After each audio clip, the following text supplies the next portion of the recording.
Pokemon are smart, powerful, and capable of enslaving all of humanity. But why doesn't that ever happen?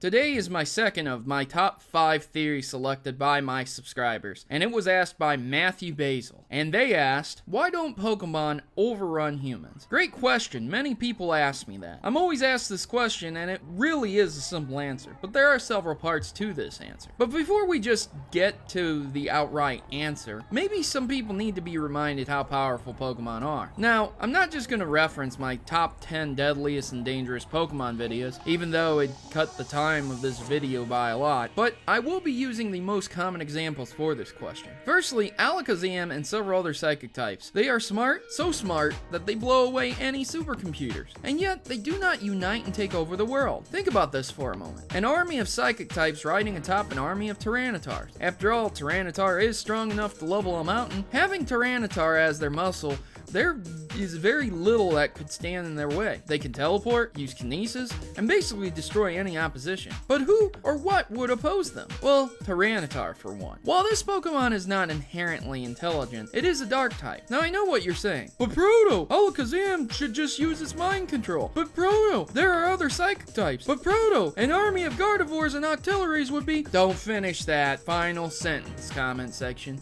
And also, Alakazam's never been shown to use mind control. At this point, I don't blame you for scratching your head though. What I presented to you seems to make sense. Many Pokemon are deadly, some instantly fatal to humans like Grimer and Muk. But the problem is 3 things. As I said, this answer has several parts to it. First and foremost, instinct. Many Pokemon in the wild operate on instinct. From the most simplistic Pidgeys to the creepy genius Hypno, they mostly operate on instinct. Instinct causes wild Pokemon to not only live based on survival alone, but to also conflict with each other. The second, Pokemon in the wild rarely evolve on their own. An army of Alakazams would never happen, as evolving them would require a trade. The emotional distress or data reconfiguration causes Kadabra to evolve. Your flavor of theory applies here. This means that not only there would be very few Tyrannitars in the wild, but many of the Pokemon that were smart enough to rally the masses and conquer the world would be far and few between. A good example of this would be Mewtwo and its need to clone allies.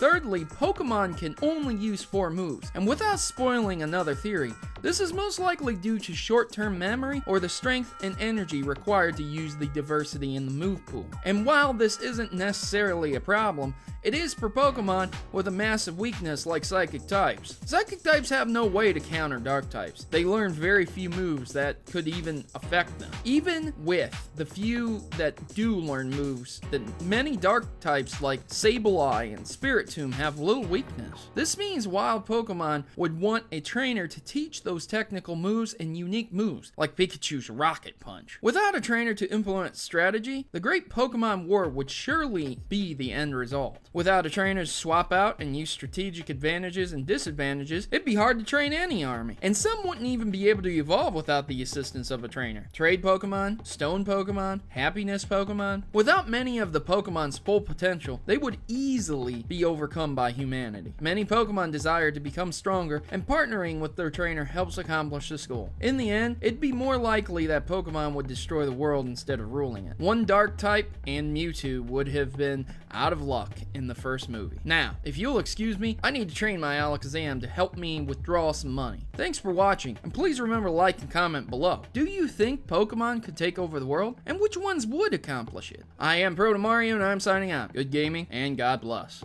And now comes the all-important decision of supporting the Maverick Army. Join the Maverick Rebellion today. Subscribe and become a Maverick. We are a tight-knit community who desire to change the gaming stereotype into something better. Together, we will revolutionize the world of gaming and the way gaming is viewed on YouTube and across all platforms. Mavericks unite. Subscribe today and become a Maverick with us. I'm Protomario, and I approve this message. Please note that in all my videos, if I use images from Google, that I do not own any of those images, and all images obtained from Google are owned by their respective owners and copyrights. So please remember this when watching my Pokemon theories. Thanks.